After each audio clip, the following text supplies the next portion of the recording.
All right. Bernard Hopkins says Gervonta Davis is not improving and thinks there's a chance that he might not be around very long, that Ryan Garcia would beat him. Let's talk about that in this video.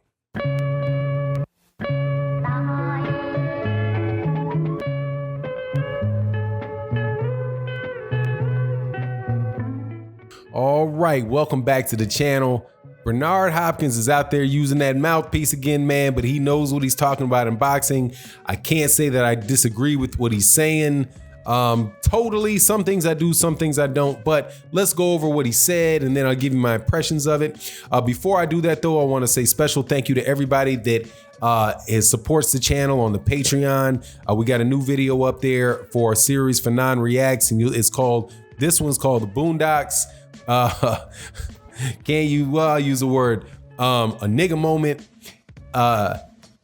Joy DeGru and Neely Fuller Jr. Interesting little mix of comedy and social political thought. So I think that you'll like it. Also, thank you to everybody that supports the channel on the live streams and join the channel, and also you guys that support on the videos. It's much appreciated. So Bernard Hopkins was interviewed, and he said that he believes that Ryan Garcia would beat Gervonta Davis, and he wants to see a 2-fight deal for Gervonta Davis to fight Ryan Garcia. Now that little bit of information is like, okay, I got you. You're promoting Ryan Garcia. Bernard Hopkins works with Oscar De La Hoya with Golden Boy, so that's what they're supposed to do. They promote, okay? They promote. You take that with a grain of salt. I'll talk about that and my opinion on that in a little while. But the thing that he did say that was interesting is that he likes Gervonta Davis, but he hasn't seen Gervonta Davis make an improvement. And when fighters are not improving, it's only a matter of time before they are out of the game altogether, because the fighters that are younger, that are coming up behind them, are watching them. They see what they're doing, and that's not going to serve them well over the long haul, or it might make the long haul a short haul.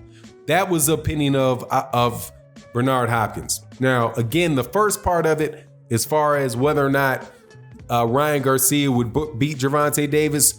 Right now, I would say no, man. I think he looked good against the what was his name, man? I can't remember the name guy he fought. It was a first round knockout. It was somebody that people said that Ryan Garcia did not want to fight before. And I think it's Duno was his name. He comes out and he knocks out Duno very quickly. And so now all of a sudden Ryan Garcia is the hottest prospect in the world again. I'm not buying it, man, at this stage. Ryan Garcia still fights with his chin stuck way in the air, but Ryan Garcia's got some fast hands and Ryan Garcia can crack. So, and it did show some improvement in his game. So, and he looked like he's getting stronger. So yeah, I can understand that there's some positive momentum around Ryan Garcia, but I still don't believe Ryan Garcia is going to beat Gervonta Davis, because I don't think his hands are faster than Gervonta Davis, and I don't know what he's going to do when he gets hit by Gervonta Davis. So yeah, I can't buy that. But if you're thinking about it like Bernard Hopkins is thinking about it, then hey man, if Gervonta Davis does not continually improve and Ryan Garcia does continually improve, then you can get yourself into a situation where Ryan Garcia can beat him. And that's a reasonable thing. I've made videos and talked about Gervonta Davis in this circumstance, a while ago, and I'll repeat what I said. What my opinion about Gervonta Davis is. I think Gervonta Davis is one of the best fighters in boxing, and the performance that he had against Yuriorkis Gamboa doesn't change my mind at all. I think a lot of people made too much of the fact that the fight went 11 rounds, and don't pay attention to the fact that Yuriorkis Gamboa never hurt Gervonta Davis. He never came close to winning a round. Gervonta Davis did pick it up and knock him out in the 11th round, which tells you that his power carries late into the fight. And I don't think Gervonta Davis had ever been 11 rounds before. So there could have been some uncertainty with him as far as how his conditioning would be getting into the 12th round when he's used to knocking guys out very, very quickly. People are used to seeing him knock out people very quickly. And this was the first time that didn't happen.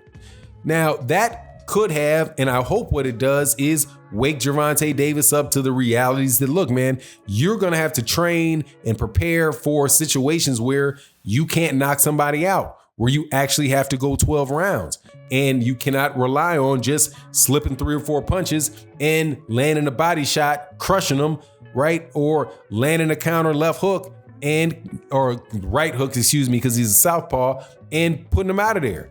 So if he uses this as a learning experience, it'll be good. But if he doesn't use it as a learning experience and he, continues to have problems making weight, right? Even if you and I say problems making weight, a lot of people talk about that last fight as if he missed weight. He didn't miss weight.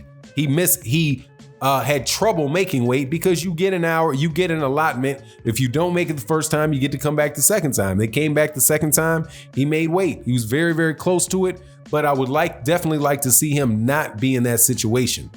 But what Hopkins is saying is obviously true. And it's true for veteran fighters as well.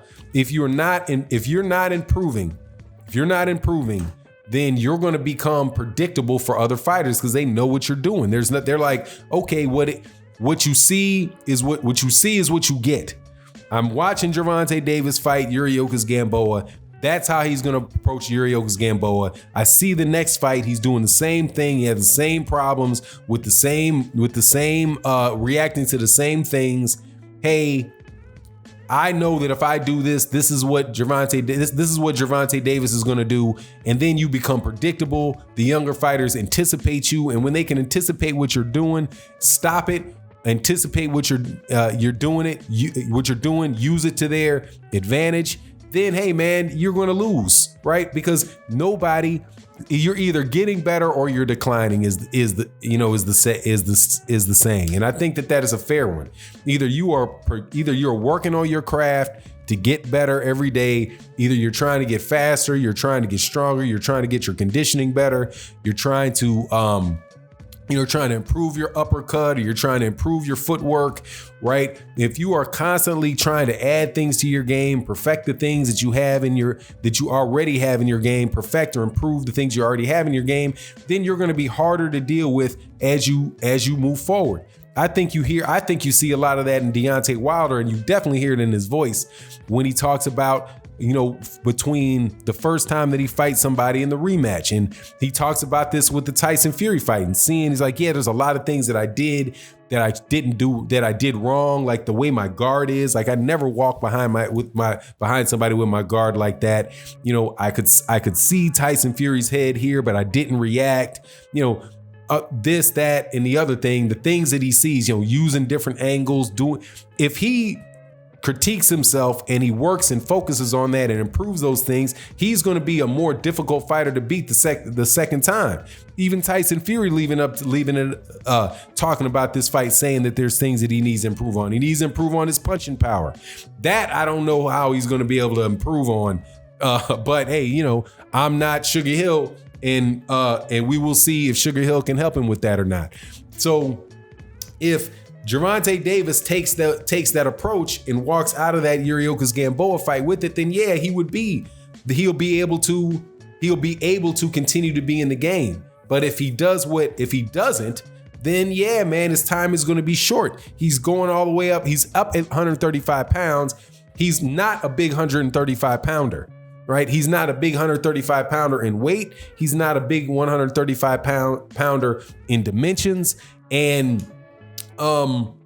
people are, and then he's going to be predictable.